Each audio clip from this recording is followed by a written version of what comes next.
Today I'm replacing upper control arm, bushings, and ball joint on a 1968 Cadillac Deville Convertible. You should be able to get it this far. If you can't, then you probably should start on something simpler. But anyway, the big thing to know on pulling this upper control arm out, I've already got it out, is that you have to drop the lower control arm and get the spring out in order to get to the nuts that hold the upper control arm in place. You can see this horn up here has two holes. It's just a simple bolt that goes through there. Nothing's threaded in the frame. So you have to remove the spring in order to get underneath there into the spring pocket to remove the nuts. Here's the upper control arm pulled out. I've already knocked the bushings out. I just did it actually with a hammer. There's a shaft that goes in there, which I've put somewhere else. But basically the shaft goes in there and then you press the bushings onto the arm while the shaft's in place. And then there's two nuts and big washers that cap the end of the bushing. But at any rate, my bushing was completely shot, so I was able to just take the shaft out and then smash the bushings with a hammer to get them out. I didn't even have to put them in the press. So the new ball joint, now if you look in the maintenance manual, it says replace this arm as a unit. Unfortunately, 50 years later, this added an option. So I've got some AC Delco ball joints. They're a little bit different in construction than the ones that are on here. So you can see I've got this cleaned up. Basically, this thing presses in from the bottom, so it presses in that direction when you put it in. And then they put this ring on top that appears to be threaded down and then tack welded in place. So we're gonna have to cut that weld and then press this thing out after we get that top nut off. And you can see this one's gonna come in from the top and go down in there. In fact, that may press in the other way. I don't know yet. I haven't looked at it close enough, but it may press in from the top in all actuality.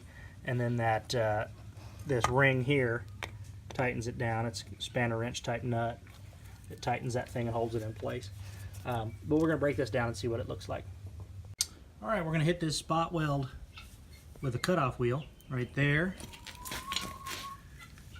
and right there, that little lump.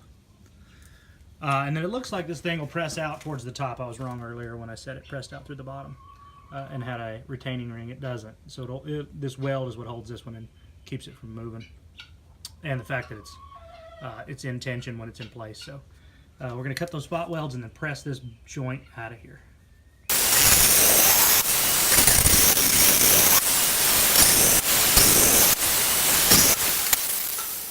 Alright, so I just took a little bite out of that spot weld. You can see I kind of got into the control arm a little more than I wanted to. You want to try to stay on grinding into the ball joint you're removing and leave as much material on that control arm as you can. But you really just need to put a notch in it, because once you start pressing, that will give it a fracture point and it'll push on out. So we're going to go put it in the press now. Alright, there it is pressed out. That took about 2 minutes. Basically I just set this lip right here on a block, and I just rested the rest of the control arm on the breast bed and pressed slowly right on the top of the ball joint stud and was able to press it out that way. So I'm going to go clean this thing up and sandblast it, probably paint it again, and I'll be back with you. Okay, we got this control arm cleaned up. Ran out of sand, so that's as good as it's going to get. This is our orientation of these bushings. They go in like so and like so. This thing, the shaft, will go in there. We got to make sure we put that in there before we start pressing them in, because there's not enough clearance to press them in, to put this in after we've pressed even one of them in. So that goes in like that. I have the bolts in there upside down, but it shifts this thing. Actually, no, I don't have them in there the right way. I got the control arm upside down. But as you can see, it dog bones towards the ball joint so that it sets that control arm back over the frame rail a little farther. So hope that helps. The ball joint goes in. We'll press it in this direction. So actually no, it's going to press in the opposite direction from the top down, and then we use this spanner nut here to hold it in place. And this is your camber control. that goes on the shaft of the ball joint, and that actually seats down in in the spindle. So next thing is be pressing these things in. We're going to lube these up with penetrating oil all over these things, because you're going to have to press them in to that bucket as well as onto that shaft. So it ought to be a lot of fun. Okay, here you can see the setup we're using to press these shaft bushings in place. I've got a piece of pipe that I trimmed exactly the length to go on the opposite side of that control arm. Sorry, it's a little bit dark. But this part of the control arm should support itself, and that'll keep the other end from flexing. Hopefully we'll drive this together. See, I've got a bushing in there and another bushing sitting on the bottom. So hopefully this will work. All right, there's our new control arm. See, it's pressed in there flush. This one has a nut with a couple of holes for a spanner wrench to go on there. So that'll go on there. And we'll tighten that down.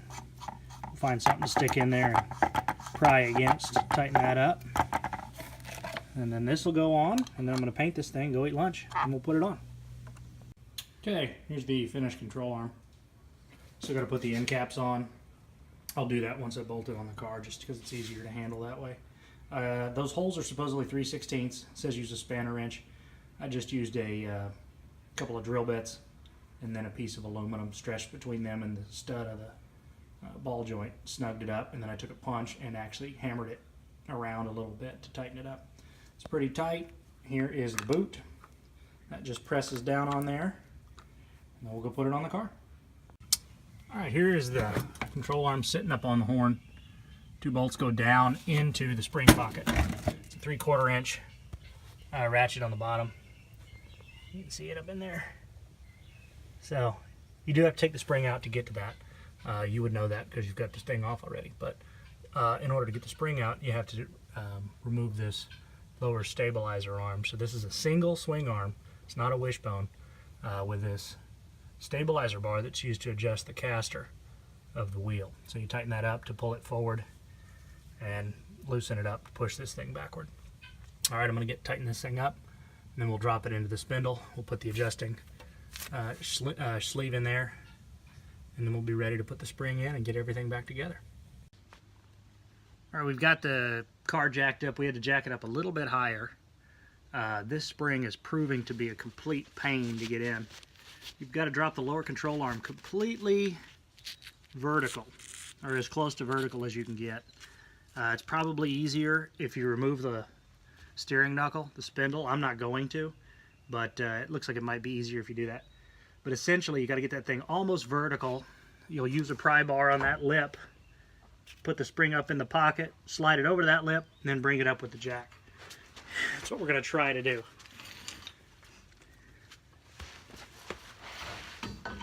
All right, on this car, the end of the spring coil is flush with the back of the control arm on this side and the front of the control arm on the driver's side.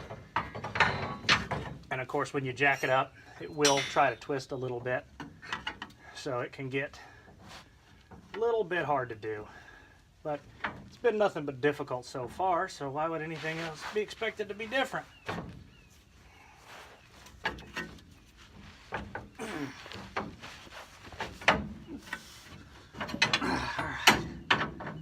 Got that in there.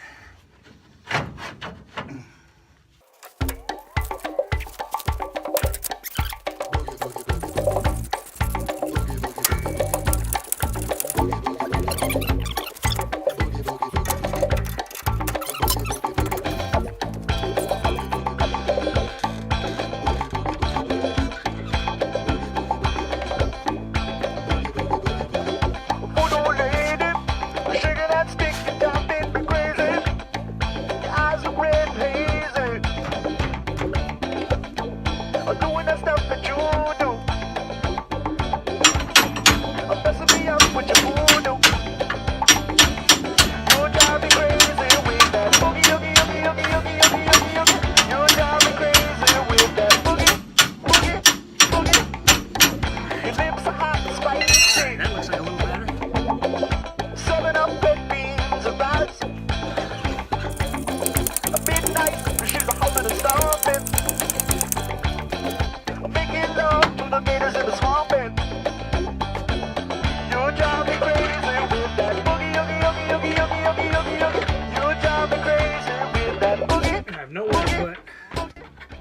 no idea where to put this offset bushing because in my infinite wisdom I forgot to look at the old one. May not have mattered, but I'm going to put it to the rear of the spindle.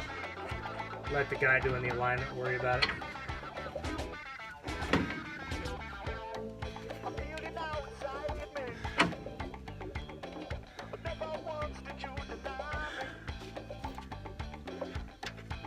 Alright, there's a half moon spacer or washer that takes the place of, takes up all the gap in that ball joint from that offset bushing. Alright, I can't believe that went on this time. I've been fighting with this thing for 2 days. I finally decided just to jack it up as high as it possibly could. See if that did the trick, and I guess it did. So there it is, our back of our spring. The last coil stops right at the trailing edge of the control arm. Is where it's supposed to be. And this is the stabilizer bar I'm putting back in place that you adjust caster with. Again, I'm not worrying about any of that. I'm gonna let the alignment guy worry about that.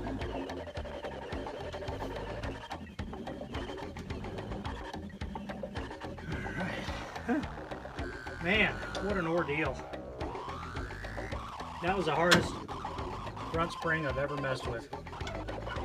And I've done, not that I'm a professional by any stretch, but I've done torch and front suspensions, both like a Volkswagen, an air-cooled Volkswagen and a Chevrolet truck.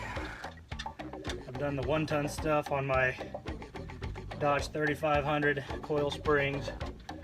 Done Unimog stuff, and this by far is the most miserable.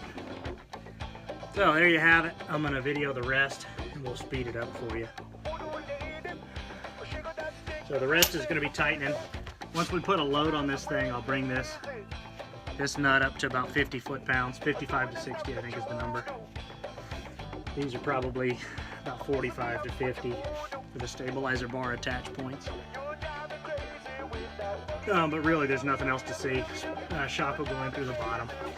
Reattach the anti-sway bar here. And then put the caliper on, the rotor, and then the wheel. That's all there is to it. I'm doing that stuff that you do. I'm messing me up with your voodoo. You drive me crazy with that boogie, oogie, oogie, oogie, oogie, oogie, oogie, oogie. You drive me crazy with that boogie, boogie, boogie. Your lips are hot and spicy. Coming up red beans and rice. At midnight, she's a holding and stomping. Making love to the gators in the swamp. You drive me crazy with that boogie, oogie, oogie, oogie, oogie, oogie, oogie, oogie. You drive me crazy with that boogie, boogie, boogie.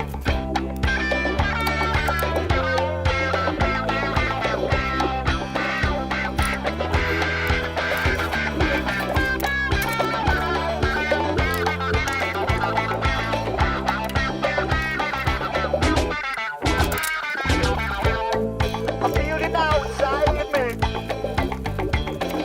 Never once did you deny me.